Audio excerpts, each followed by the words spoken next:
balancing chemical equations. I hope some of you have, hope all of you have tried to balance some of those equations that are in the review document. And if I don't hear any questions, then I assume that your things are starting to click as the most efficient way to balance equations. Now, there's some of them you're going to run across that just look like they're impossible. But I'm not going to give you any that can't be balanced. So if they don't balance, then you need to go back and look at this, at your starting point, and make sure that you wrote them correctly on your page so that you can do the budget and pull everything together.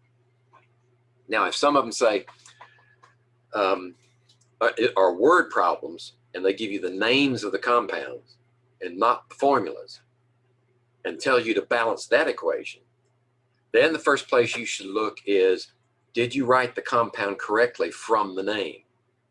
That's usually where those types of problems hit a glitch.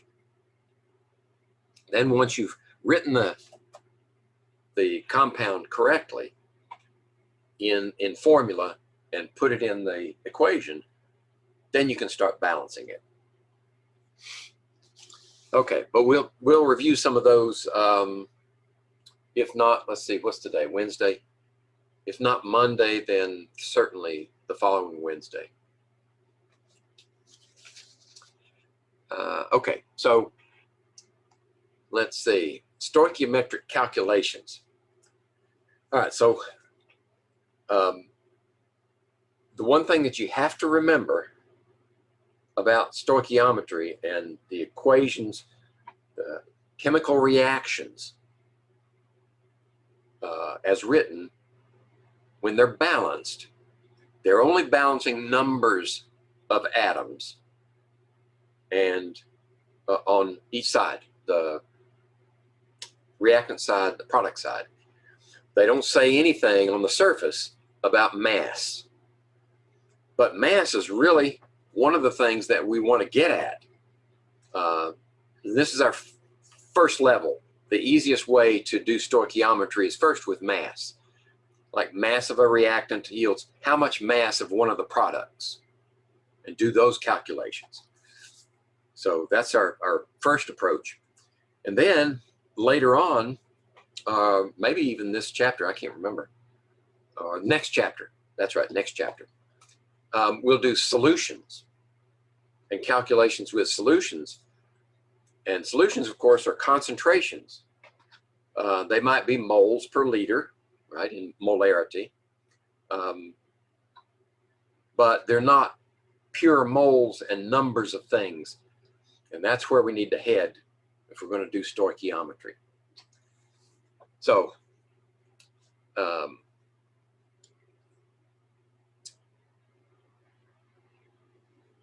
the key to making the conversions that are required to go from mass on one side to mass on the other is the molar mass of the compounds or the elements, as the case may be. That will get you the conversion from moles to mass. And I'll show you how that works in just a second. This is just in words, right? So you have it there step by step. But like I always say, there's no substitute for showing you how to. Just put one on the board, show you how it works. And we cover these steps, excuse me. We cover these steps one by one as we go. This is straight out of your textbook. If you like flowcharts, that's fine. I find them useful sometimes, but in this environment, they're neither here nor there for me. Okay, consider this reaction. Now, this reaction is already balanced for you, and you can prove it to yourself. Like 4 phosphorus atoms on this side, and 2 times 2 is 4 on this side, so we're good there. 10 oxygen atoms on this side, and 5 times 2, 10 on this side. Okay, so that equation is balanced. We're reacting phosphorus with gaseous oxygen, making diphosphorus pentoxide. And I'm pretty sure this is an exothermic reaction. In fact, this is one of the reactions that takes place when you strike a match. Okay, so let's put this on. So let me keep track of my hard copy here too. Let's put this on the board.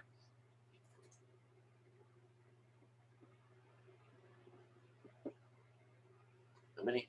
5.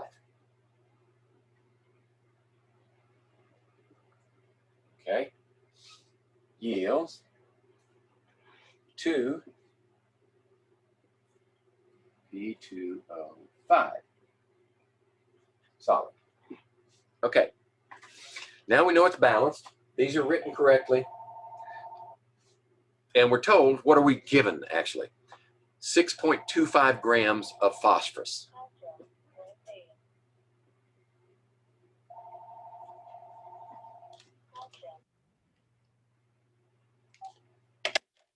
.25 grams of phosphorus is burned. What mass of oxygen does it combine with? How much oxygen is required to consume all of this and then make 100% all of that? Okay, that's what we know, what's known as excess oxygen. We got plenty of oxygen, just like in the atmosphere. Just use up as much as you need. How much will that be? Okay. So that's our unknown. Okay. So in order to go from here to anywhere else in a chemical equation, you have to convert anything you have here into moles. If it's not moles, you can't move. Like there are barriers there. Great Barrier, the Great Wall of China or something like that. You can't go over that wall until you're moles. Everything else is too heavy. You get moles, you can float over to the next, anywhere along here. So we got to convert this to moles. Right? So 6.25 grams is your starting point. You need a conversion factor that will give you moles of P4. Right? So what you need is the molar mass of that molecule, P4. All of those P's are bound together. That's why there's a 4 in the subscript and not in the coefficient. If it was in the coefficient, you'd have 4 independent phosphorus atoms. But you've only got 1 of the P4, and these are all bound together. They're in a tetrahedron, right? They look like, you got a P here and a P here and a P here and a P here, and they're bound together, just like that, okay? So we need to know the conversion factor is, see, we have 6.25 grams of that molecule, so we have to know the molar mass of that molecule in order to make the conversion. So P4, what is that? Well, periodic table time. Phosphorus is 30.97 times 4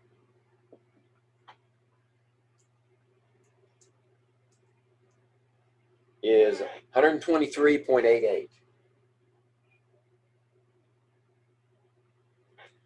Now notice I'm not rounding off. All right, 30.97 would be 4 significant figures, so you would expect rounding off to 4 here. But we're going to be multiplying and dividing all the way across everything we do. So in order to avoid rounding errors on the end, I'm going to keep all of my decimals. I rounded to get 30.97. Yeah, we could have used, let's see, 30.97376. We could have used that. But I found over the years that 2 decimal places is plenty good for our work. So this is grams per mole, and this is moles per gram. So how do you do that? It's a conversion factor, right? So you just flip it. All conversion factors are equal to 1. So that means the denominator is the same value as the denominator. Numerator and denominator are the same. So this many moles equals that many grams. So we put the grams on the bottom because these grams need to cancel and leave us with moles. So 6.25 needs to be divided by that number. And I get 5.045. 5.045 times 10 to the minus 2 moles. Okay? So now we've got moles.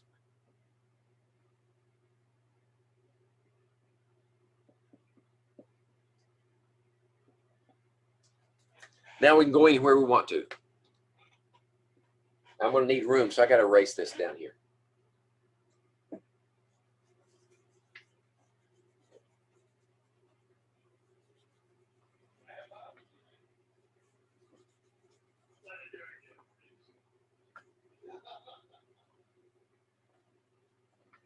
Okay, so how do we get there?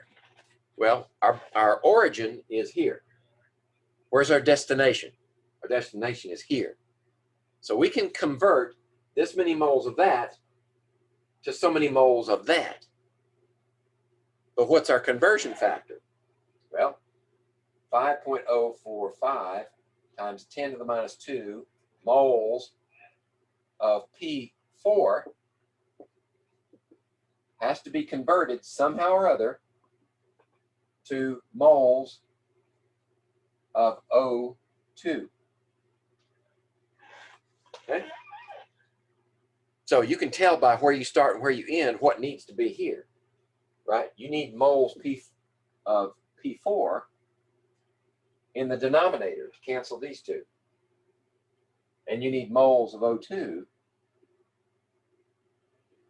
in the numerator so that that's where you end. So how do you get there? What's the magic number? The ratio of the coefficients tells you the mole ratio of reactants in this case.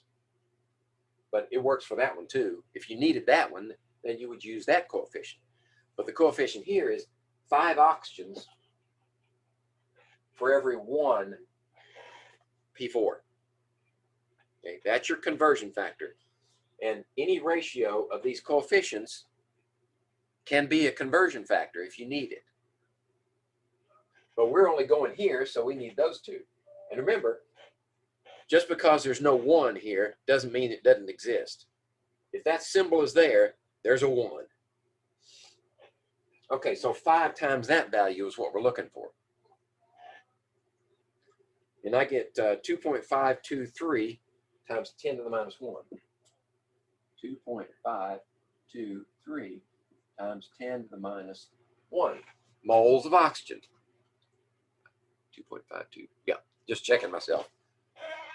Okay, so now we know that in order to consume all of that, we need that many moles of oxygen.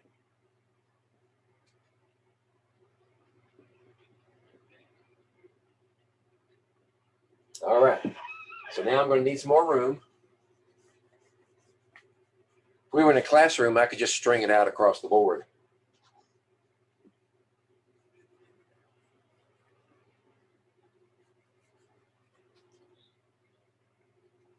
Okay, so now what do? The question was how many grams, right? What's the mass of oxygen that is consumed? Well, we've got moles, so now we need molar mass, a different molar mass of that one right there.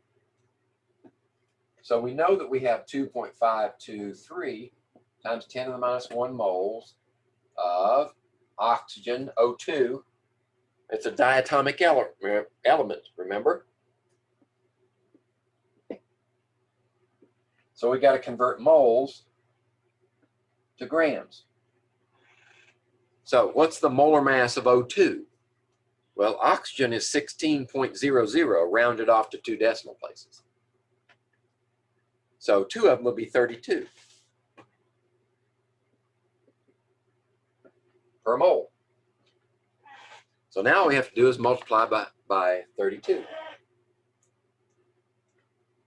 I get 8.07. Now you can round it to 3 decimal places. What did I say? 8.07.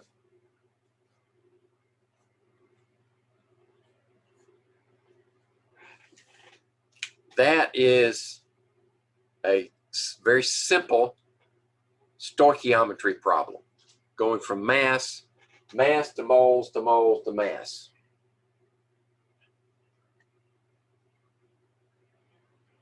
Okay? And it's a similar pattern for almost any.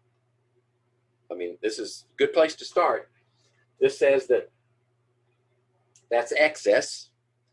And what's the opposite of excess? In chemistry, it's called limiting. This is limiting, that's excess. And we'll work some problems like that later. But we know that this is excess because the problem didn't limit us to any amount. It just said this amount needs to be completely consumed. So when that's gone, the reaction is over. That's the limiting part. It's done. All right.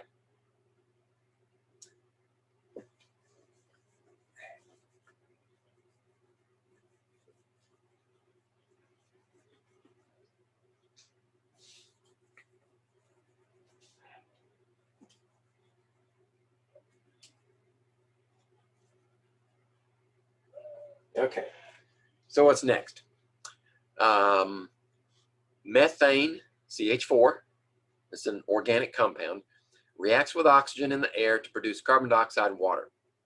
Every time you turn on the Bunsen burner, you're using that reaction.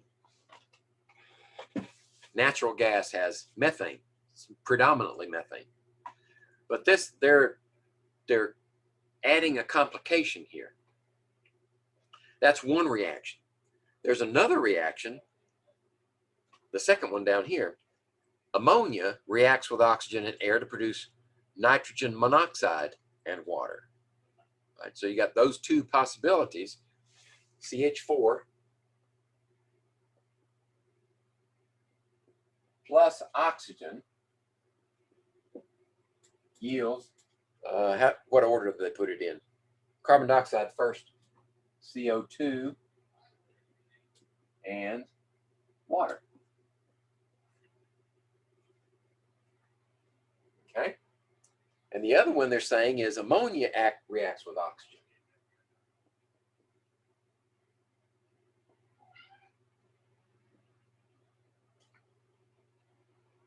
to produce nitrogen monoxide and also water. Yeah, water. Okay, that's our starting point. First of all, we need to write balanced equations for each of these reactions. Let's see. Oops, I gave it away.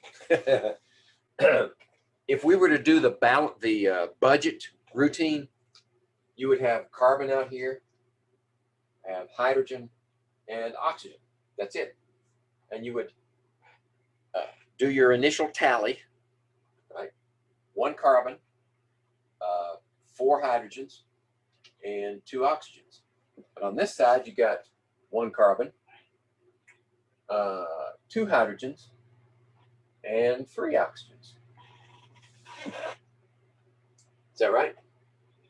1, 4, 2, 1, 2, and 2 plus 1 is 3. Okay? So now we need to balance that equation. All right, so where would you start? Well, the carbons are okay right now. They may change later, but right now we don't have to touch them. How about hydrogens? If we want 4 hydrogens on this side, we need 2 waters, don't we? That makes 4 hydrogens.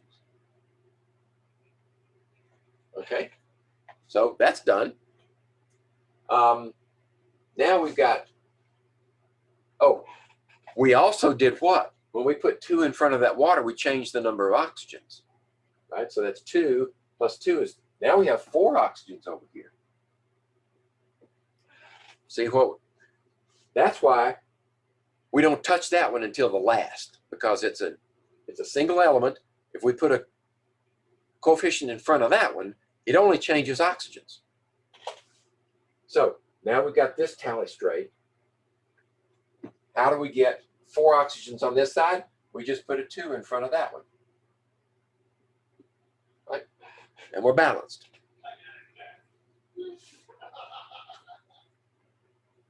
Okay, we're going to need that space. So after we balance it, I'm going to erase all this stuff.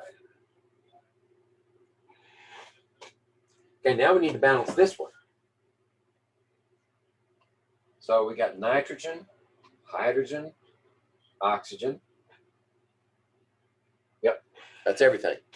Now we do our counting. 1 nitrogen, 3 hydrogens, 2 oxygens. And you can see, check yourself, you say there's 1, 2, plus 3 is 5 and 6. 2, 5, 6. Okay, we all accounted for. Now on this side, we got 1 nitrogen and 2 hydrogens and 2 oxygens. Did I do that right? 5, 1, 2, 3, 4, 5. So the only one that's messed up is hydrogen. And since we've got hydrogen in one place here and hydrogen in one place here, one's odd and one's even. Remember when we were balancing charges, when we were writing ionic compounds, and we had an odd charge on one side and an even on the other, what do? Cross multiply. So let's see if it works for this one. If this one's 3, then we put 3 over here.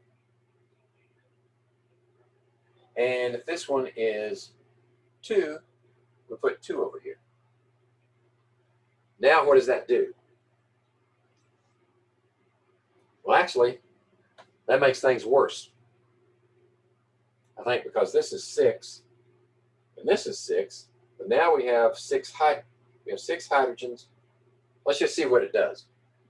2 nitrogens, 6 hydrogens, still got 2 oxygens. Now over here we have 6 hydrogens and 4 oxygens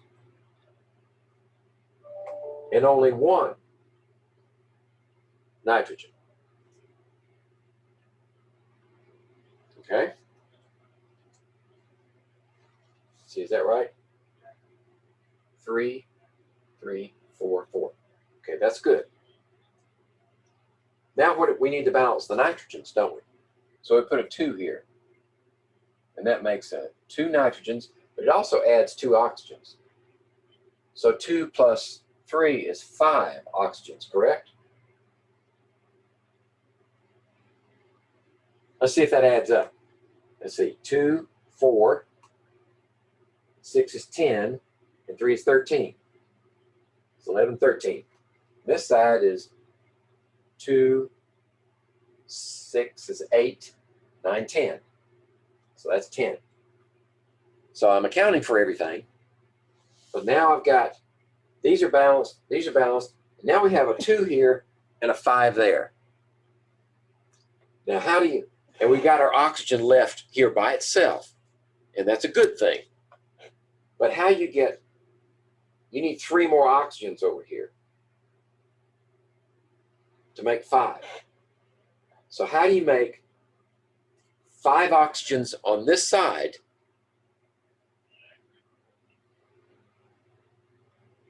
Well, if we were to say, let's just suppose, if we were to say 2 times that one, you'd only have 4. If we said 3 times that one, you'd have 6. That's too many. So we're going to use that fraction trick that's in the helpful hints that I gave you. We didn't do one last week. So here's what you do. If you say 5 halves,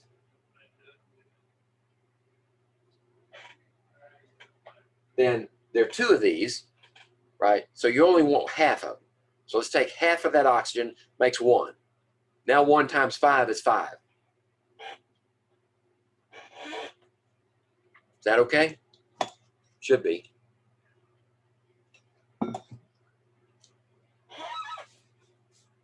But now we got 5 halves. And we want to get rid of that fraction. So how do you do that?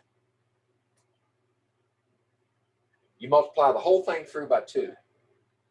And that 2 cancels out this denominator 2. So now we got 4 here. We got 5 there. We got 4 here. And we got 6 here. Okay? 4, 5, 4, and 6 to balance our equation. Now let me see if that was correct. Yep.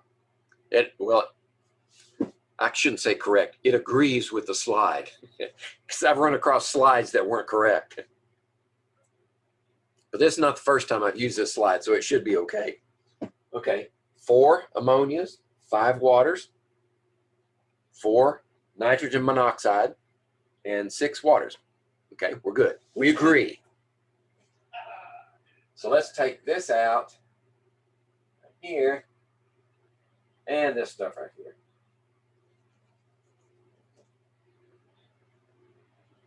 And change this to 4. And let's make this one a 5. And of course, since we had our budget set up here, then we could automatically tell, as long as we were keeping a close eye on all the changes, we could tell from our budget that it was balanced. Then you can go back if you want to and count up atoms to be sure. Especially if a grade depends on it.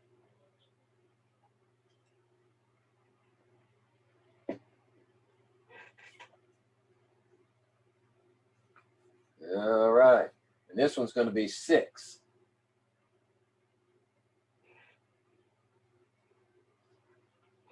Okay, now we got balanced equations. What do they want us to do next? Because that says part 1, so you know there's the other shoe's going to drop.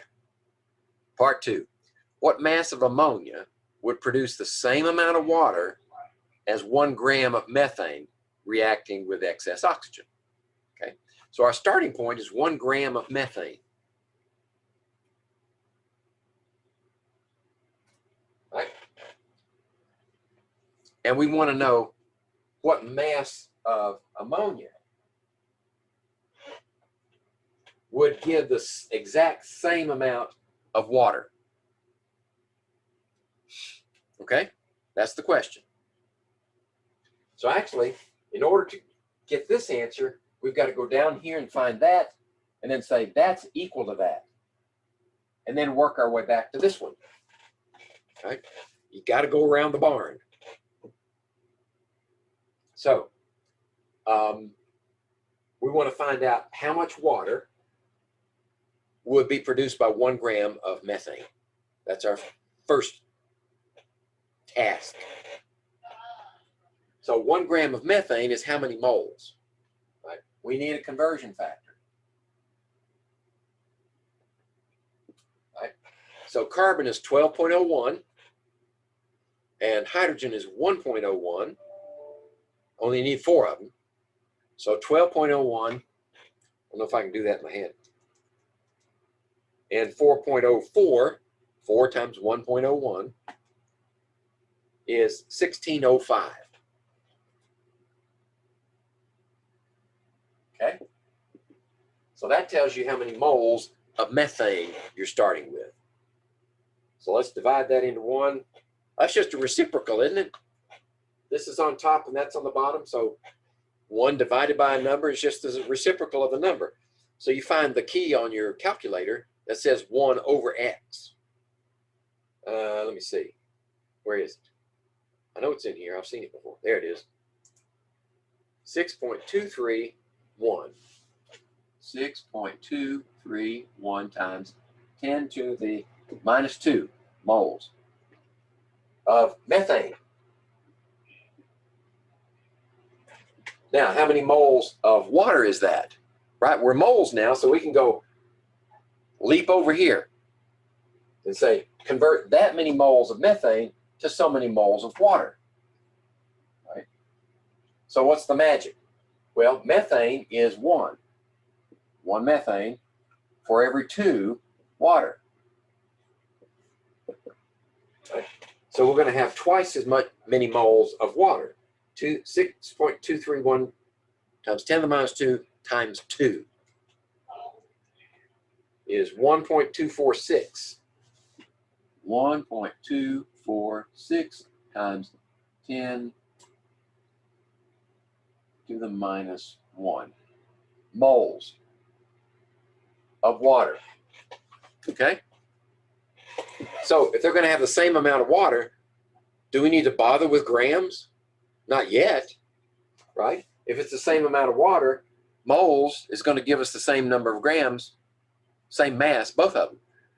So let's just skip the mass. We don't need to convert that to mass. Just say that goes down here now.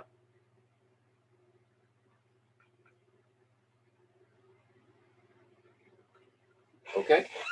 Now we can work back from there to here. Right? So we need to multiply this times the conversion factor. Right? I'm going backwards now. Right? Going this way. So that's moles of water. And we need to cancel water and leave us with ammonia. So what's the conversion factor? Well, 6 waters for every 4 ammonias. Right? So 6 times that divided by 4 gives us 1.869 times 10 to the minus 1 moles. Oh, I did that wrong. Nobody said anything. It's just like my NC class.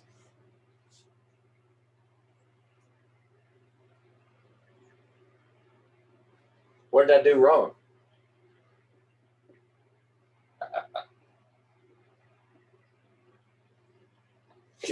I can't end up with moles of ammonia if it's not on top. Oops. About to do it again. Right? This is in the, I know what fooled me. That water was down low enough. I thought it was in the denominator. It's still in the numerator. So this needs to be the denominator. So those two will cancel.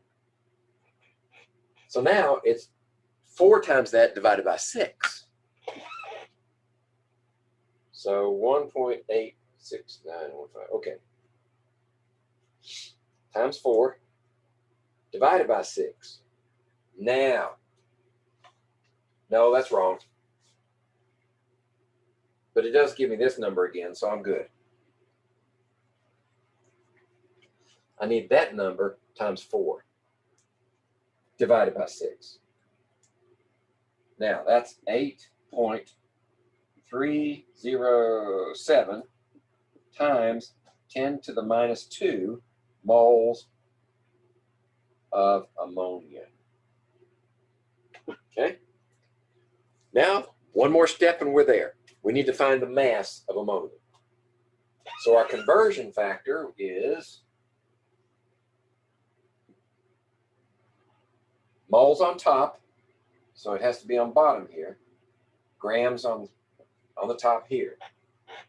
So we need the molar mass of ammonia. Nitrogen is 14.01, and hydrogen is 3 times 1.01.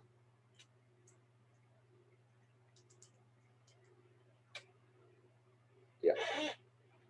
So that's 17.04 times that number. Yep, it's still there, so I can multiply it. Okay, so now the answer to this is 1.4, 3 significant figures, 1.42.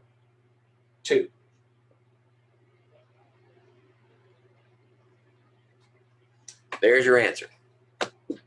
Seems like a lot of work, but if you do enough of them, then the logic, the progression is perfectly reasonable, and it almost becomes automatic. But you still have to be careful, right? I wasn't careful. Caught myself. Fortunately, I caught myself before I went too far. Okay, so let's see. Is that what they first? What are the balanced equations? All right, we got those. Oh, I actually went through the solution. Well, that's good. Check me out. All right. Yeah, I agree with that. 2 times. Yep. Okay. And then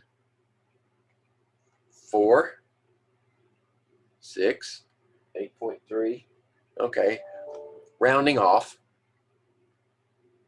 1.42. Right. So we ended up in the same location. All right. Any questions so far?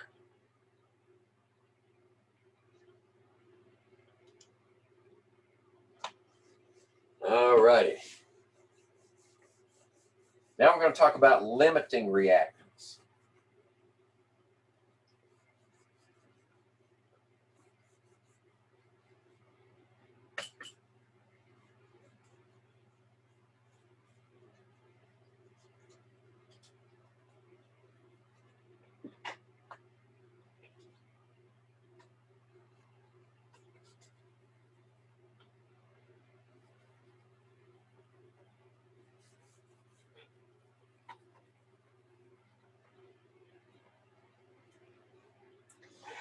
All right.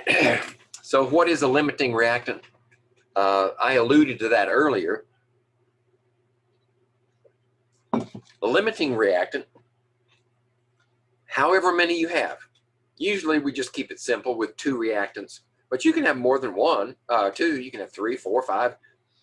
The limiting reactant is the one that runs out first, right? If it runs out, then the reaction's done. No more reaction as it's written. Now, of course, if you've got some reactants left over, once you've used up all this one, maybe they'll decide to do a different reaction. But as long as you're talking about that reaction as written, then one of them's going to run out first, almost always. It's a technical impossibility to measure out exact amounts of reactants such that they all are used up at the same time so that there's no limiting reactant. That's purely theoretical. In reality, if you've got 2 or more reactants, one of them's going to run out first. So we got to figure a way to determine, well, which one runs out first, because the reaction won't go any farther than that. It'll stop once that reactant is gone. So if you think just out of the clear blue sky, you think, okay, if A and B are reacting, and you say, okay, I think it's going to be B. But it turns out that A runs out before B does. So we need a quantitative way to determine the limiting reactant. And it's really not as difficult as it sounds.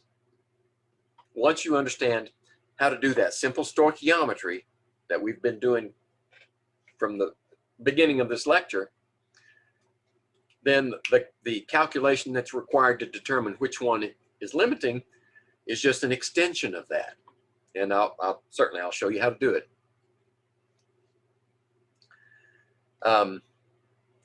So this is what the artist's rendition looks like.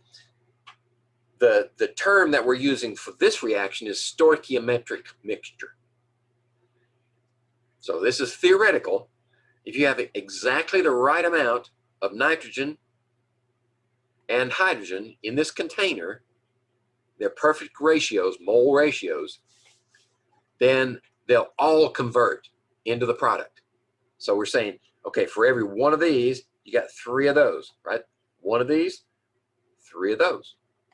And you have that mixture all the way down, however many you need.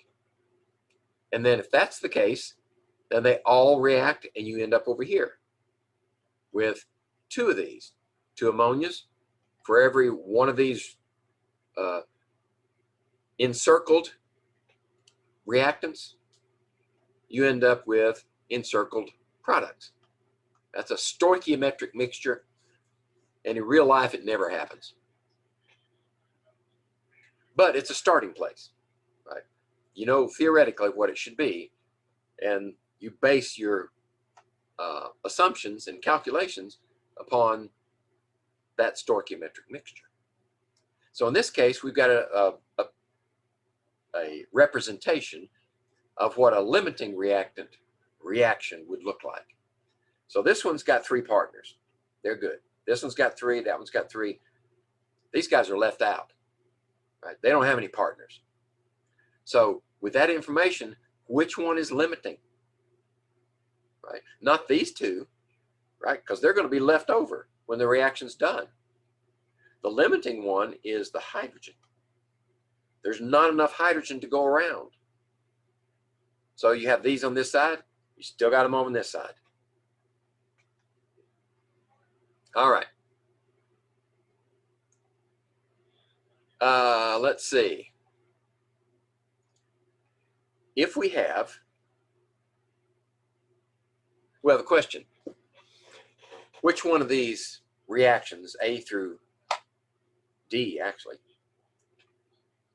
could produce the greatest amount of product? Each involves the reaction symbolized by this. 2 moles of hydrogen plus 1 mole of oxygen yields 2 moles of water.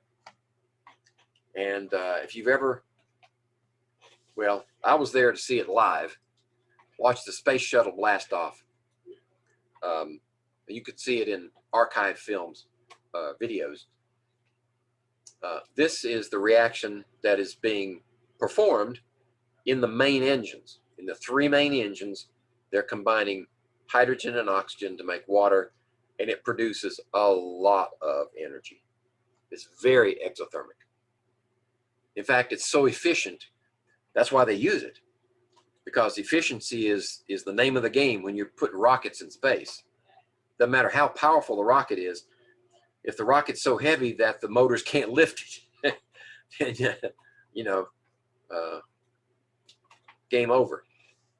So this reaction, let's say we have 2 moles of hydrogen and 2 moles of oxygen.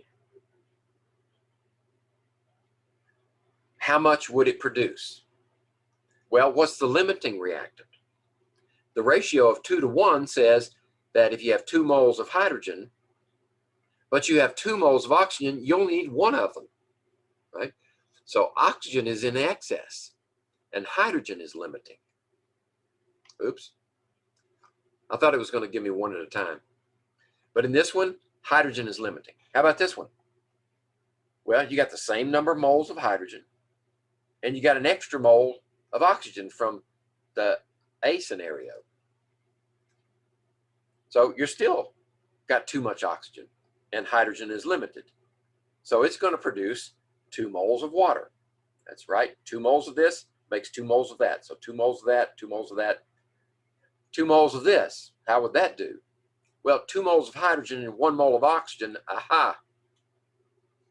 There's your stoichiometric mixture. 2 to 1, 2 to 1. It also will make 2 moles of hydrogen. What about the last one? 3 moles of hydrogen and 1 mole of oxygen. In this case, 1 mole, and it needs 2 moles of hydrogen, but you got 3. So hydrogen is in excess and oxygen is limiting. But how many moles of water do you produce? The same. Each one of these produces exactly the same amount of product. It's just that limiting reactants are different, right? Well, this one's stoichiometric. A and B are limited by hydrogen and D is limited by oxygen. But you still produce the same amount of product, theoretically, right? We haven't got to the issue of efficiency yet. So we're still talking theoretical. Okay.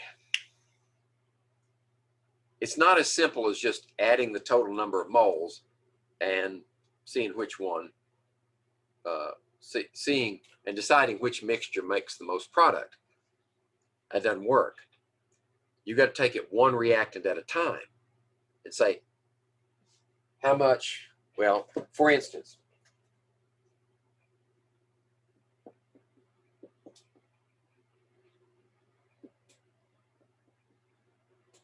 for that reaction that we just looked at, we can't say, all right, 2 plus 1 is 3, yields 2. 3 yields 2. That doesn't take us anywhere. What you have to do is say, how much of this do you have?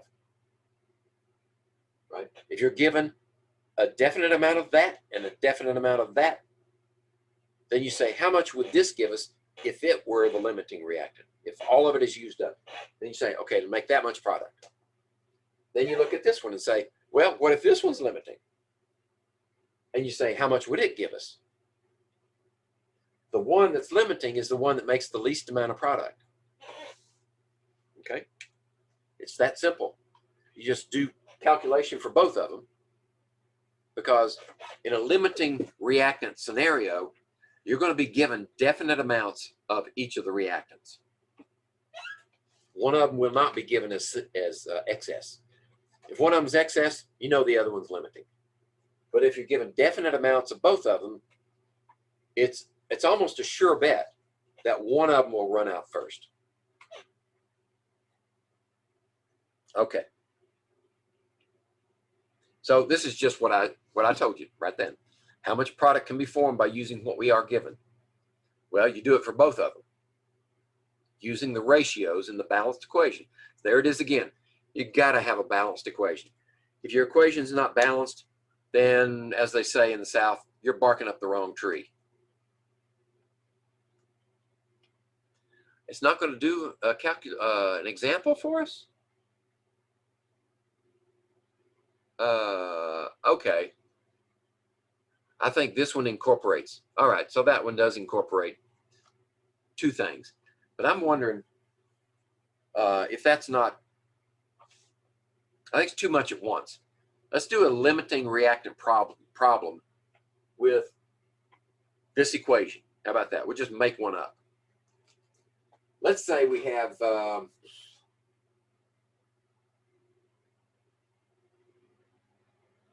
let's say we have 20 grams of this one, and we have 40 grams of this one together. Mix them in our container, and needs to be a strong container, because when you set that reaction off, it's going to produce a lot of energy and pressure. Okay, now we want to know how many grams of water will be produced from this reaction. So that's our question. Okay, so what do? Well, we can't get anywhere without moles. That's the same rule as before. We got to convert both of them to moles. So this one would be 20 grams.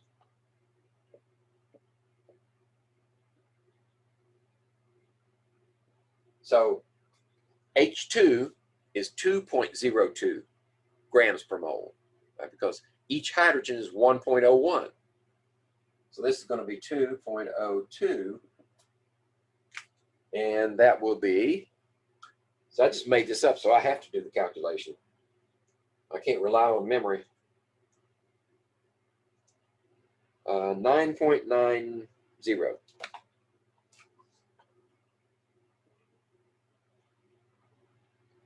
So that's how many moles of hydrogen we have. How about oxygen? 40 grams. And oxygen, molar mass is what? 16 for each oxygen. 16.00 times 2 is 32. Okay? So now I need to divide 40 by 32. 1.25. 1.25 moles of oxygen. Now we need to figure out how much of this water will be produced if all of that one is consumed, and then do it again if all of that one is consumed, and compare them. So if we take this much water and produce, this much hydrogen, and the ratio is 2 to 2, right? So I multiply this 2 waters for every 2 oxygens, right? So it's going to be the same. 9.9 moles of water will be produced with this much hydrogen. Okay, how much of water would be produced from that much oxygen? Well, we need a ratio. Oxygen, water. So 2 to 1 is the ratio here. That means 2 times that is 2.50 moles of water. Okay? So there's our comparison. Which one runs out first? The one that makes the least amount of product. That one. Oxygen is limiting. Right? So if the question is, in this scenario, how much hydrogen is, how much water is produced, you've already got the moles here. Don't use that one, use this one, because some of this is going to be left over. So you just convert that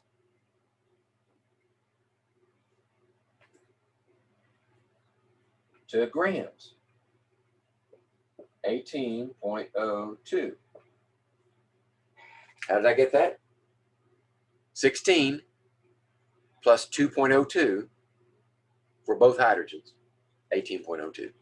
So that times that will give you the mass of water. Okay?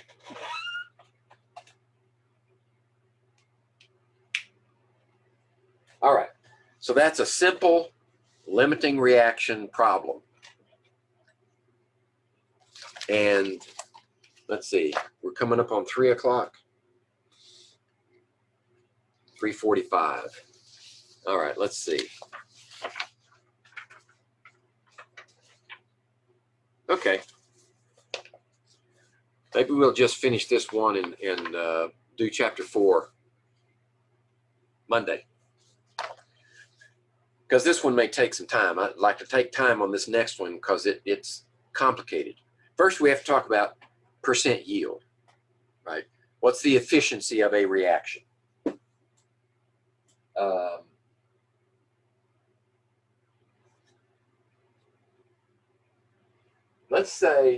Let's go ahead and count. I'm going to use this equation to talk about percent yield, right?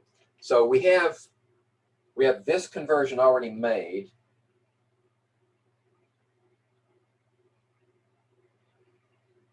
Yeah, I can erase this here.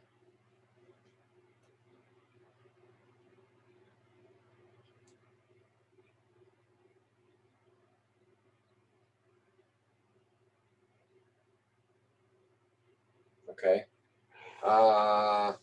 And we know we're going to produce 2.50 moles of water from this reaction.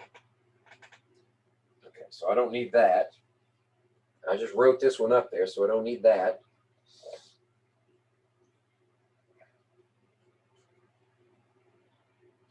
I can erase that. Okay. Now we're going to talk about percent yield.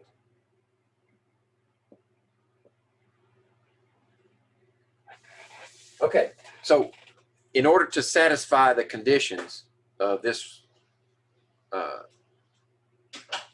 calculation, we need to know how many grams of that are produced.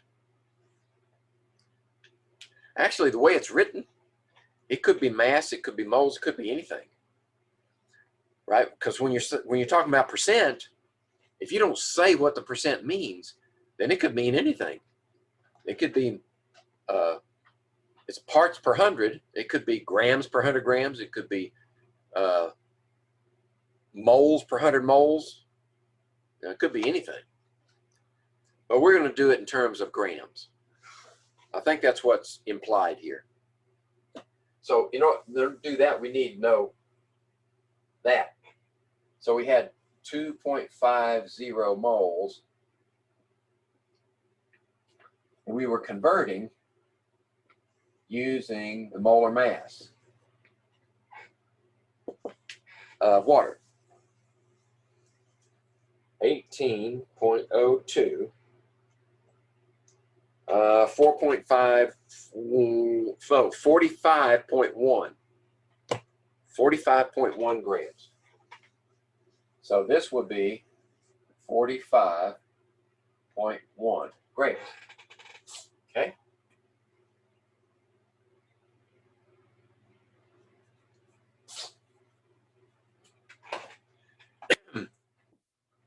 When we do a calculation like that, even if we're taking into account the limiting reactant, it's still 100% efficient. We're saying, theoretically, all of this is consumed and produces that. But in reality, that rarely happens. Some reactions you can bump up to in the 90% efficiency range, where it's very close to that.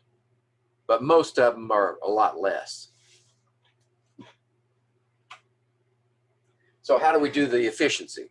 Well, we don't have everything we need. This is the theoretical yield, right? In the bottom of the equation. So percent yield equals the actual divided by the theoretical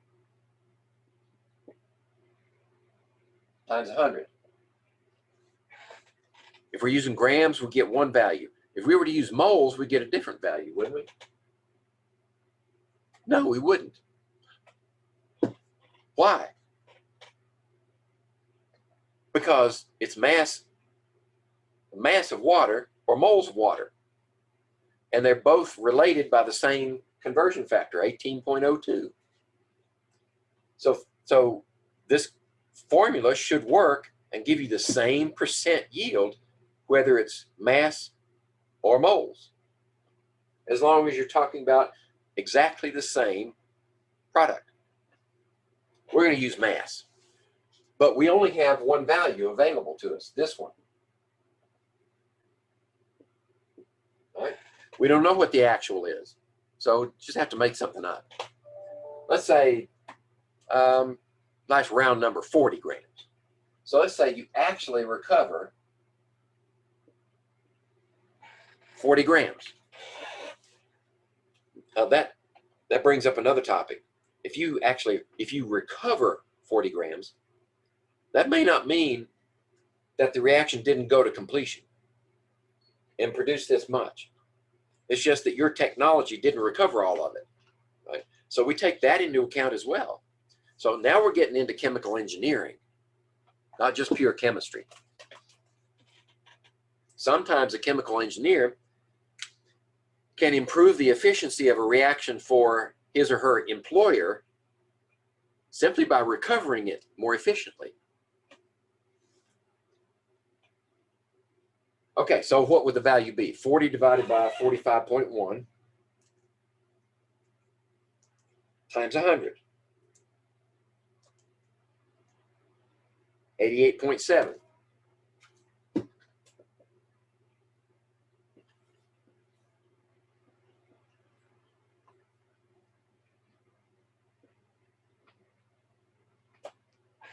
Right? So, however you conducted this experiment, this reaction, the way you did it gave you 88 or almost 89% efficiency, which is pretty good actually.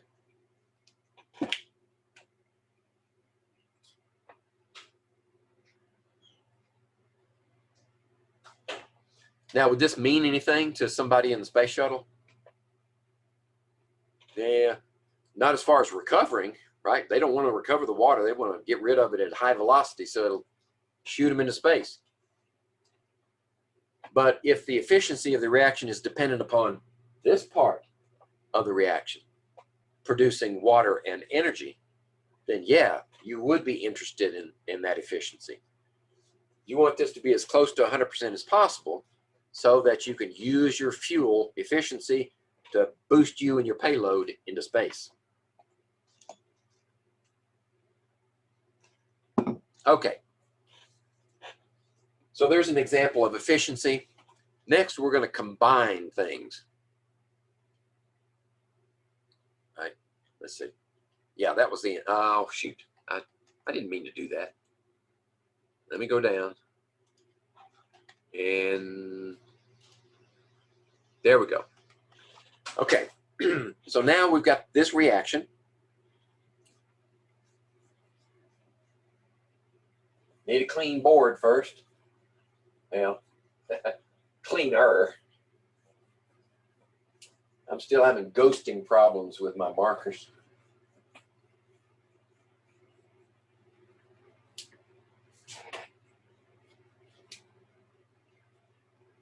You know what causes ghosting in a whiteboard?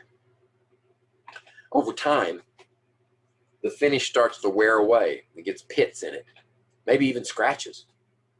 And that's where the marker goes into those scratches. It won't come out. Not easily. Now I could get it out with isopropanol.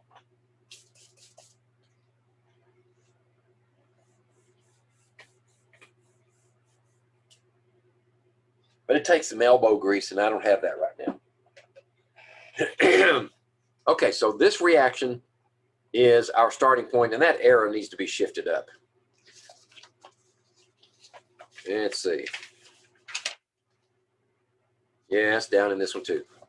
There's another correction I need to make. Okay. So let's take this balanced equation. Isn't that nice? It's already balanced. There's our phosphorus again. Only this time,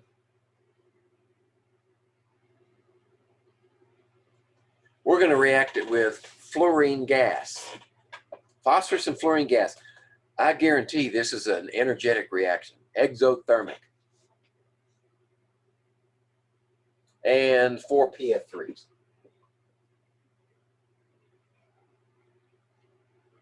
What is that? Oh, that's also a gas. Okay, so now let's read the problem and see what are we given, plus the question. What mass of P4 is needed? We need to know what's the mass of this. Under what conditions? We want to produce 85.0 grams of PF3. That's what we want to recover, 85.0 grams. So this is 85.0 grams recovered.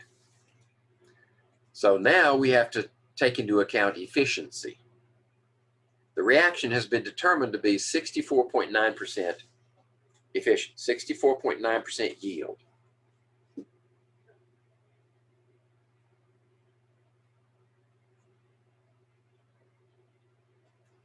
Okay.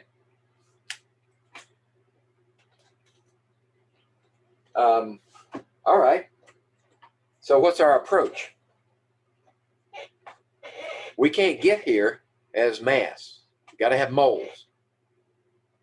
But if we convert this right here, if we convert that to moles and go back over here, then if you actually conduct the reaction with that many grams, you're going to get this efficiency and less than 85, a lot less. This is what you want to recover. So what's our starting point? What's our theoretical? Well, if percent yield is that value, what did it come from? Actual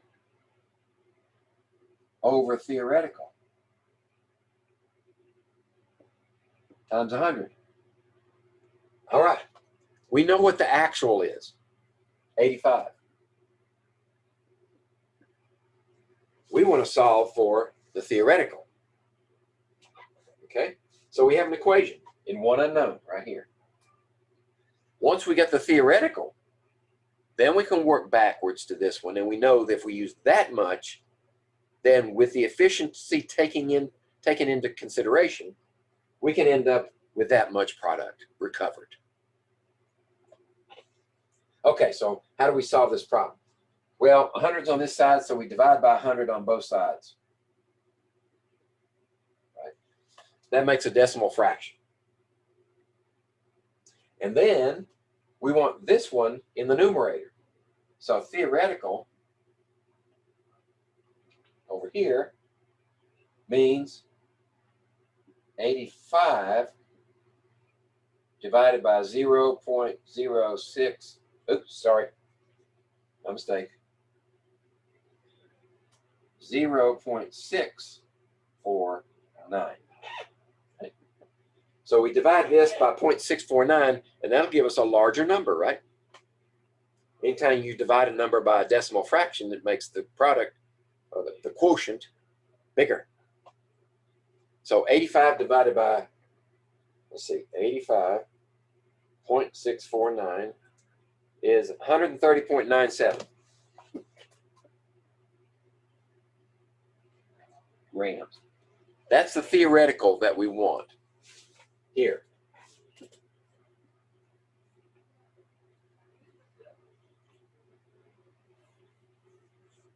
All right.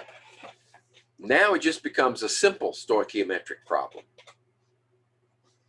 So we got that. We don't need this anymore.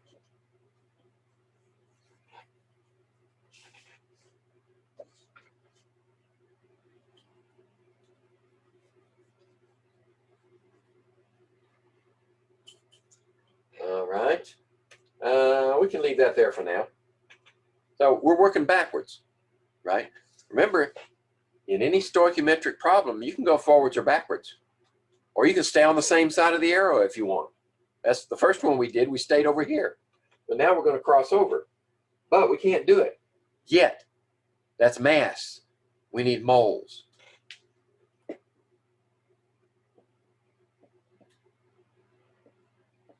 Grams.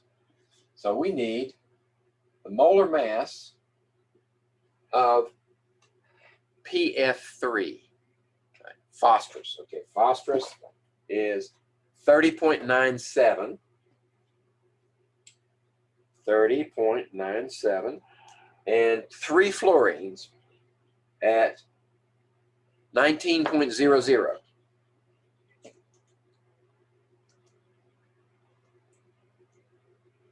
I get 87.97.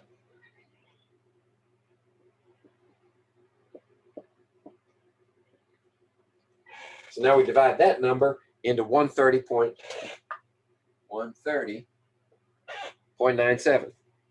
Is it still here? Yep, there it is. Let's see, I need to do it this way. Divide. 1.489 moles of PF3. Okay. Now we can go anywhere we want. We got moles of this. We can go over here. We just need the correct conversion factor. 1.489 moles of PF3. Right, PF3 on the bottom and P4 on the top. So that's 1. And that's 4.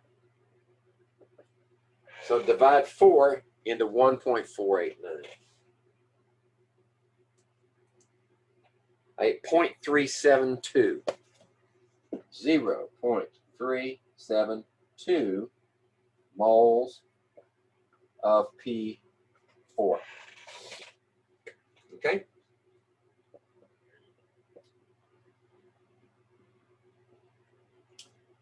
Now we just need to convert that to mass, right? The question was, what mass of P4 is needed? All right, so we have moles on the bottom, grams on the top. P4. We did that one before, but I can't remember what it is. 30.97 times 4. 123.88.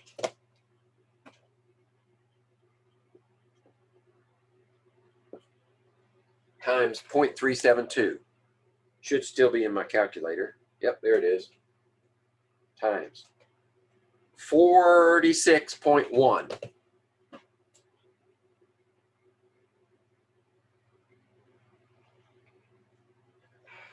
That's the mass of P4 that you need in this reaction with that efficiency to give you this amount of recovered product. And let's see, I've worked it out here. 130.97. And then moles PF3. Oh, 130.97 came from here, efficiency. Yeah, efficiency is that. Then you convert it to moles of PF3. There it is. Then you convert that to moles of P4. And then you convert that to grams of P4.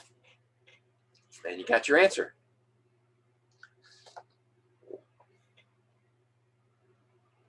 Now, if you were doing this as a chemical engineer,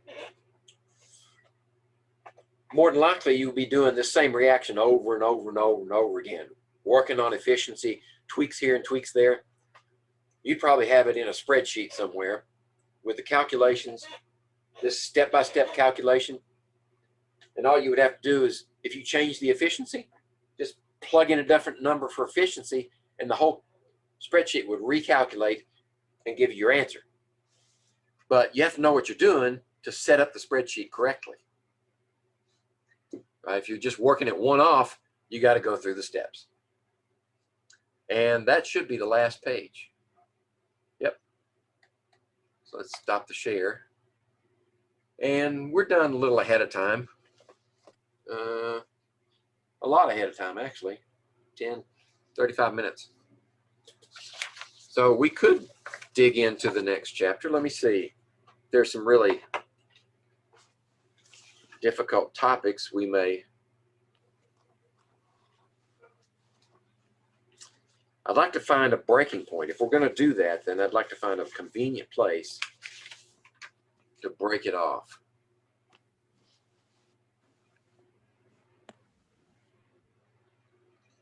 Okay, we could do that halfway through.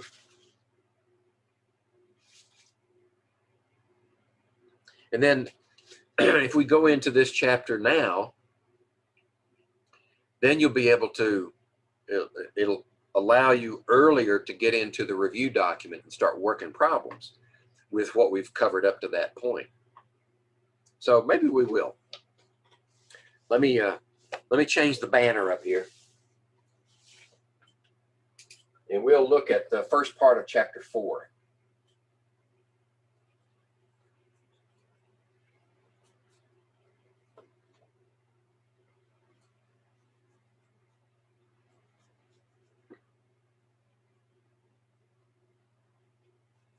I've already posted part 1 of chapter 3.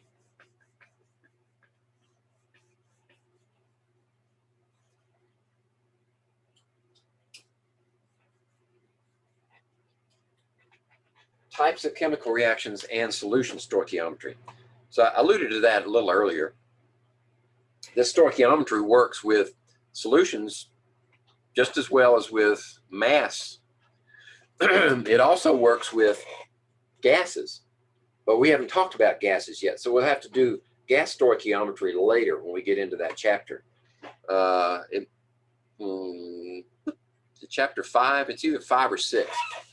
We get into gases, and then we'll talk about stoichiometry using gas in terms of volume, temperature, pressure, and those other variables that we haven't discussed yet. Okay, so let me share 4, 4, 4, 4. Where, well, I could do this. Here it is.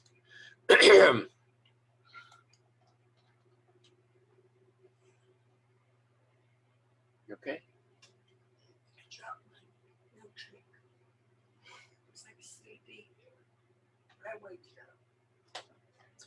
Okay, so here we got, let's see, let's start the, here we go. Come on. There's our slideshow, chapter 4. Okay. Get that out of the way.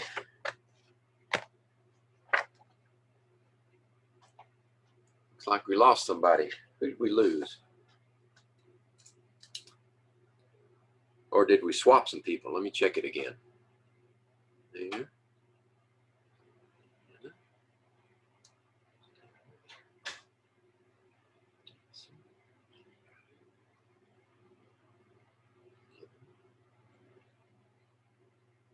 Oh, we lost Benjamin. Okay. Maybe technical difficulties. All right. So let's look at types of chemical reactions, and the stoichiometry part will probably come next Monday. So I don't think we got time to do it today. And I'm not going to just keep talking afterwards, because today, today we have a lab tutorial or a lab help session right after class. So I don't want to miss that. Yeah, we'll get into that 3:45. Okay. So when we're talking about solutions, in this class, we're basically talking about aqueous solutions, stuff that's dissolved in water, or as the case may be, maybe it won't dissolve in water. You know, maybe the reaction produces a product that's insoluble, right? That happens. And in fact, that can be one of the driving forces of a reaction. If it produces what we call a precipitate, solid forms from a reaction of two solutions, then the formation of that solid removes it from the reaction environment, so it can't compete anymore. I mean, it's out of the picture. But we need to understand how solutions are formed, right? In aqueous solutions, the major player is water, of course, and we need to understand how water behaves. So this is what a water molecule looks like, right? You have an oxygen here, you have two hydrogens attached to it, right? And we haven't discussed electronegativity yet, but one of these is a stronger attractor for electrons than the other is, right? And that's characteristic of nonmetals. Nonmetals tend to be stronger attractors for electrons than metals do, and for hydrogens for that matter.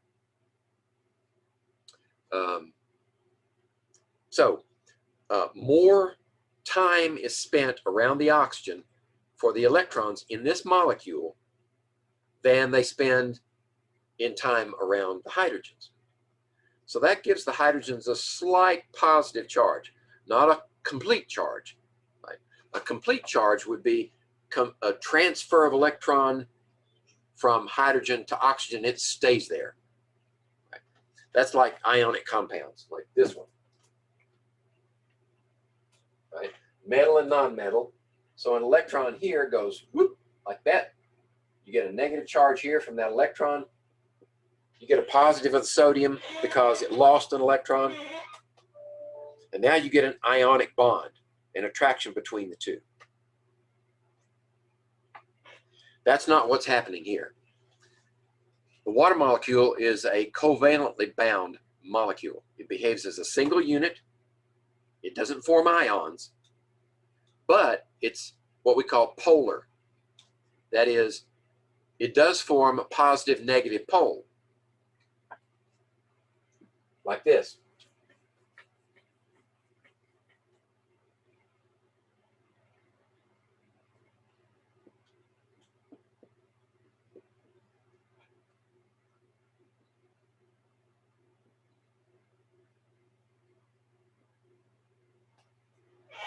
Just to balance it, I put 2 up there and 1 down here and 1 over here. But what that does is it tends to transfer some of the electron density toward the oxygen, which makes the molecule slightly negative in that way and slightly positive in this way.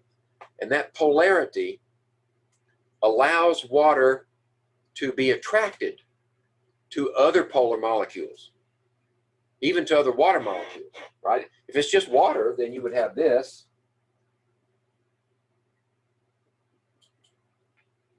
Right, with your negative here, and you'd form a bond of sorts there.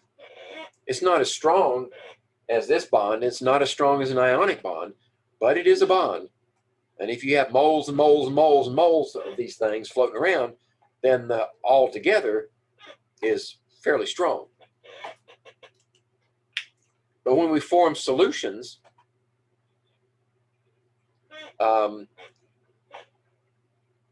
you've got to break some of those bonds so that they can form bonds with the thing that you're putting into water. There's a name for that, and we'll come to it in a minute. So that's the nature of water. It's polar. And because it's polar, it tends to dissolve easily polar molecules or ions. Now, not all ions. That's when we come to a discussion of solubility. And we'll talk about that also.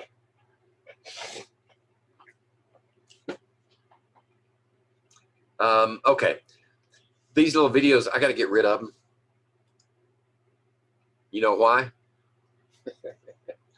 Because Adobe has canned their Flash player. Right? These things don't work anymore because they're written in that Flash language. So I got to get rid of them. So what is this actually showing? I'll draw it for you. Do you need me? Okay. What this is showing is a solid crystal of sodium chloride. So these little dark circles are the sodiums, right? If you lose an electron, your ion shrinks. If you gain an electron, your ion swells.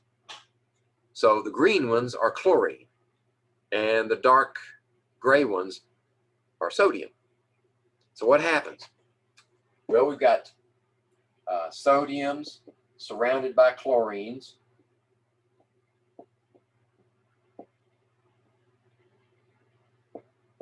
And each chlorine is also surrounded by sodiums. And it just goes on and on forever. You know, you keep doing that. Forms a crystal lattice. So when the water comes in, it's bouncing off this crystal, and maybe it bounces off wrong, right? Maybe it approaches here, and when it approaches that one, it's like this, right? With a positive. And they repel one another, right? That's not going to work. But these collisions are happening just lickety-split. I mean, they're just millions of them per millisecond. So eventually you find one that is oriented correctly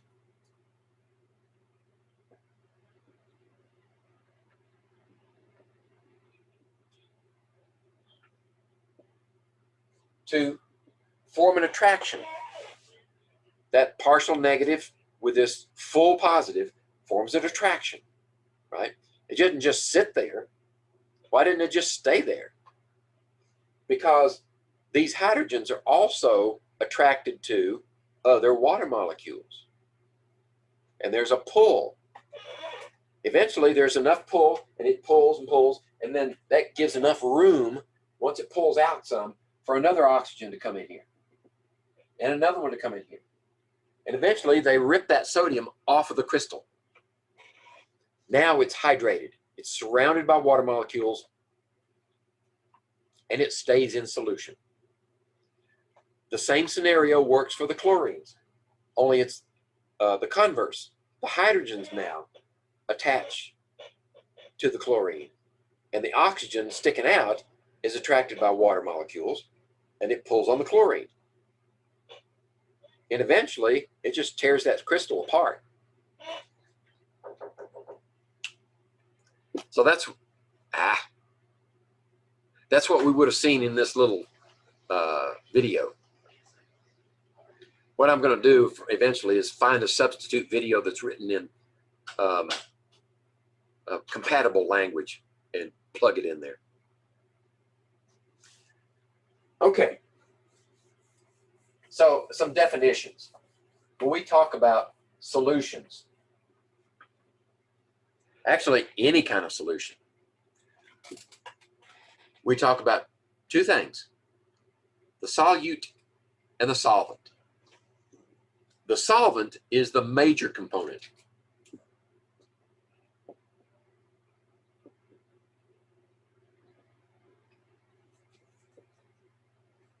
And the solute is the minor component. Right? In our previous slide, the major component was water. And we dropped a crystal of sodium chloride in there, so it's obviously the minor component. Now, that's not the same for everyone. For all aqueous solutions, yeah, the solvent's going to be water. But this solute could be anything. In fact, when we're discussing solutions, there can only be one solvent. Just one. Number one. Only one solvent. But you can have lots of different solutes.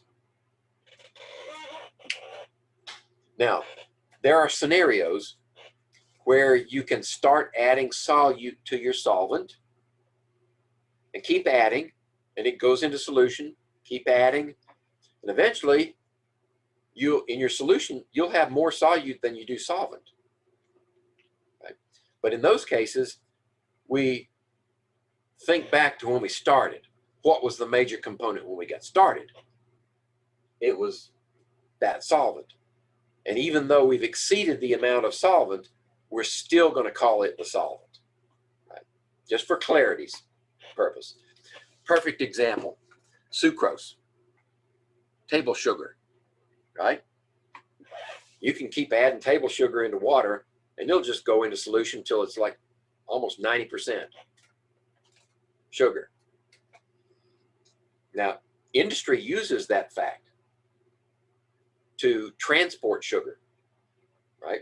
If most of what's in your tanker is sugar, but it's in a liquid state, right? You just have a little bit of water, it's very efficient to transport it because you're not transporting a lot of water, it's mostly sugar, and that's what you want. So when you bring it into your factory, how do you move it around? You pump it. It's much more efficient to pump a liquid through a factory than it is to try to work solid around a factory. You only do that if you have to. But they call it liquid sugar. Anyway, so we got those two definitions, and you can have lots of these. You know, the sky's the limit. N times. As many as you want. But you can only have one solvent. Now, what's an electrolyte? Well, it's a solute that when you dissolve it in water, allows the solution to conduct electricity. Sodium chloride in its solid phase will not conduct electricity. You have to have mobile ions in order to transfer charge from one pole to the next of your battery or your circuit, right? So if you put your poles on the sides of a crystal of sodium chloride, nothing happens. Your light bulb doesn't go on. If you put that same sodium chloride in water, you separate all the ions, then you stick those electrodes in water and your light bulb goes on. Because now the ions are mobile and they can transfer charge from one electrode to the other. That's an electrolyte. Example of a non-electrolyte, sugar. When you put sugar in water, it does not dissociate. It dissolves, oh yeah, very efficiently, but it doesn't break up into individual ions. So it still won't transfer a charge from one pole to the other. And by the way, pure water won't do it either. Pure water is an insulator. So low voltage will not transfer charge through water. Now, if you get the voltage high enough, then you can introduce enough energy to ionize water molecules, or break them apart, actually, and make ions. Now it becomes conductive, and that's when it's dangerous. Like, what do they say? Never have a radio or a telephone with you when you're in the bathtub during a lightning storm, because if a lightning strike hits your house, it's going to find the easiest way to the ground, and it'll go through your tub of water and you, because it's very high voltage. So all it needs is just to get the ionization started, and then it triggers. I remember when I was in high school, we found out Monday morning that one of our classmates had gone to her parents' cabin in the woods and was taking a bath and was on the phone, and that was before cell phones. So she was on a landline, and a strike hit the telephone line, went through the wire, through the phone, in her ear, in the ground, and she was dead. So that's an electrolyte. And a non-electrolyte will not conduct electricity. So as you might have guessed, there are various stages, or grades of electrolyte. Some are very good electrolytes, some are very weak electrolytes. So a strong electrolyte conducts current very efficiently. It's completely ionized in water, like sodium chloride. Others are weak electrolytes. They don't ionize very efficiently, just very slightly, like acetic acid, vinegar. Acetic acid will release a proton, right?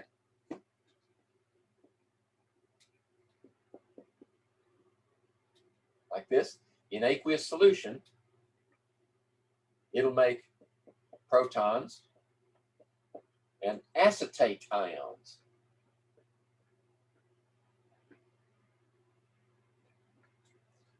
Right, that's one of your polyatomic ions, but it's very inefficient. In fact, if we were to express this in terms of forward and reverse reactions, this would be very tiny, and this would be huge. It prefers to stay in this form, even while dissolved in water. But since it does produce some ions, it will conduct electricity very weakly. And then, of course, the non-electrolytes, they won't conduct electricity at all.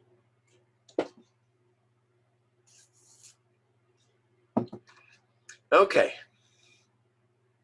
All right, so there's another Flash video. Was it Flash? Yeah, Flash, Adobe Flash.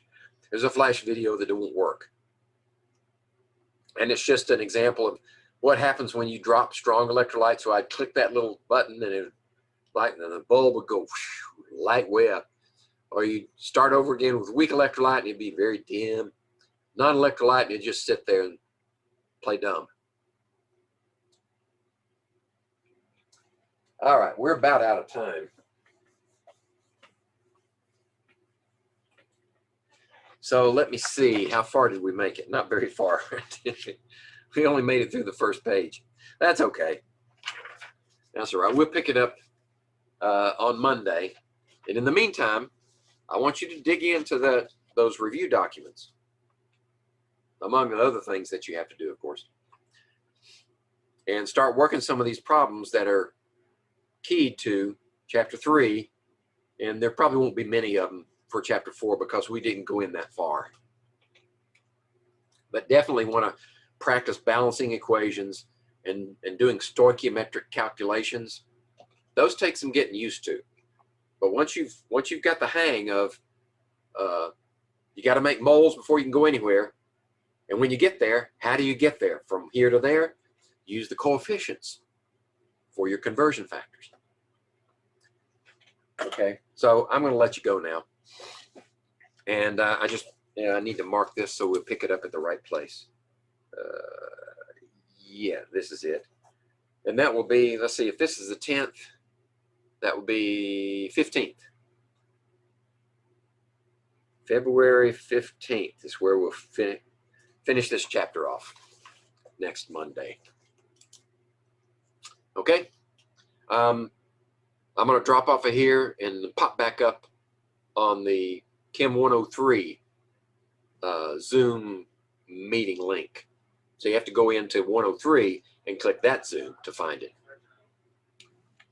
All right, stop the share. And if you have any questions, well, you don't have to bring lab questions. You can talk about anything you want to, but I'll be there. So if you need me, I'll see you in a couple of minutes.